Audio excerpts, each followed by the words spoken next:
All right, my friends, welcome back to another work from home job lead. This one is going to be part-time, doesn't require any experience whatsoever, as in the healthcare field. We're going to dive on in. Just know the links to everything I share are always in the YouTube description box below this video. Today's job lead is from the company Omada Health. Now, they are more of a startup company. However, they do have 149 reviews on Glassdoor with a rating of 3.8 out of 5 stars. They are hiring a member support agent. This is part-time remote for the United States only. They are looking for someone to work anywhere from 16 up to 24 hours per week. Pay is anywhere from $16.54 an hour all the way up to $20.67 an hour. Now, they do have a program and app in the healthcare field. They're looking for member support agents to respond to emails and phone calls from members with concerns and queries about the program and the app.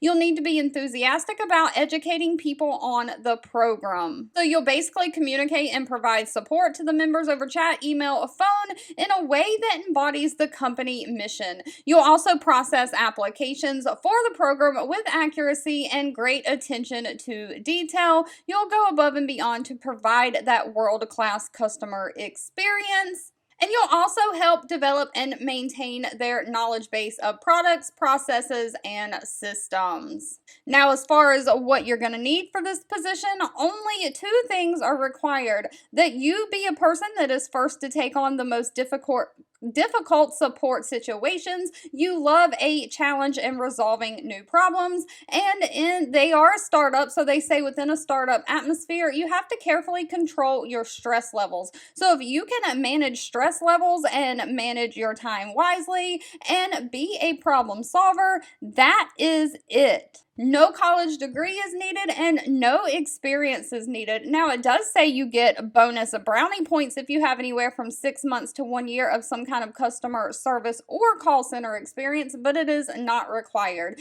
You also get bonus points for having experience in a healthcare experience or in a startup. Now, they do want you to use confidentiality because this is healthcare related. You have to act with discretion. They want somebody who has a learner mindset and can be accountable. Now, as far as the hours go, their customer service is open from 5 a.m. to 6 p.m. Pacific Standard Time, which is 8 a.m. to 9 p.m. Eastern Standard Time. And of course, within that, you'll be working 16 to 24 hours. So if you're on the Eastern time zone, you might want to talk to them if you get an interview. You might be able to get like a 5 or 6 to 9 p.m. shift and work those evening hours and work this around another job. If you're in a different time zone, that might not work for you. They do ask that for the first couple of weeks, you be able to work full-time 40 hours per week for training. All right, as always, if this job lead was not for you, that's okay. Please feel free to leave in the comments anything specific that you're looking for. Even if I'm not always responding, I do read those and keep that in mind. Thank you so much for watching and supporting me, and I'll be back really soon with more work from home job leads just for you.